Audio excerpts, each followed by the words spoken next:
महाराष्ट्र में सुबह 7 बजे से ही वोटिंग का अमल जारी है और 9 बजे तक का वोटिंग फीसद यहां पर 6.61% रहा। सिंधुदुर्ग में 8.61% प्रतिशत देखने को मिला हमें।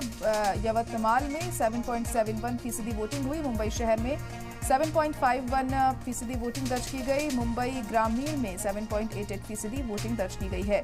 यूपी में अगर बात करें तो 9 बजे तक 9.67% वोटिंग हुई है। तो झारखंड में 9 बजे तक 12.71% वोटिंग हुई।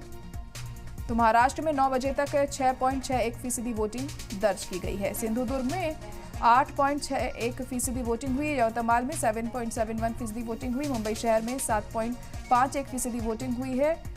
और यह हम आपको वोटिंग फीसद दिखा रहे हैं कि 9 बजे तक कहां पर कितनी फीसदी वोटिंग दर्ज की गई है। और वक्त के साथ साथ इसमें हमें इजाफा भी देखने को मिलेगा। जैसे जैसे समय बीतेगा वोटिंग फीसद में भी इजाफा होगा। और शाम को 6 बजे तक कितनी फीसदी वोटिंग दर्ज की जाती है, ये अहम होगा देखना, क्योंकि वोटिंग प्रतिशत होता है, बहुत अहम होता है। और कहीं ना कहीं इससे कयास भी लगाए जाते हैं कि इस बार क्या कुछ आवाम चाहती है, क्या कुछ बदलाव चाहती है। अगर ज़्यादा वोटिंग फीसद होता है तो ये बहुत अहम होता है। और कम वोटिंग फीसद में ये सोचने वाली बात होती है आखिर क्या वजह रही जो इस बार लोगों ने वोटिंग कम की है। तो फिलहाल 9 बजे तक वोटिंग फीसद क्या रहा ये हम आपको दिखा रहे हैं। कहां पर कितने फीसदी वोटिंग दर्ज की गई है। महाराष्ट्र में 9 बजे तक 6.61% वोटिंग हुई। सिंधुदुर्ग में 8.61% वोटिंग हुई। यवतमाल में 7.71% वोटिंग दर्ज की गई।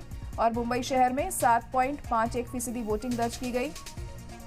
मुंबई ग्रामीण में 7.88% वोटिंग हुई है। और यूपी की अगर बात करें तो यूपी में 9 बजे तक 9.67% वोटिंग दर्ज की गई है। झारखंड में 9 बजे तक 12.71% वोटिंग हुई है। तो फिलहाल 9 बजे तक का ये आंकड़ा आपको दिखा रहे हैं।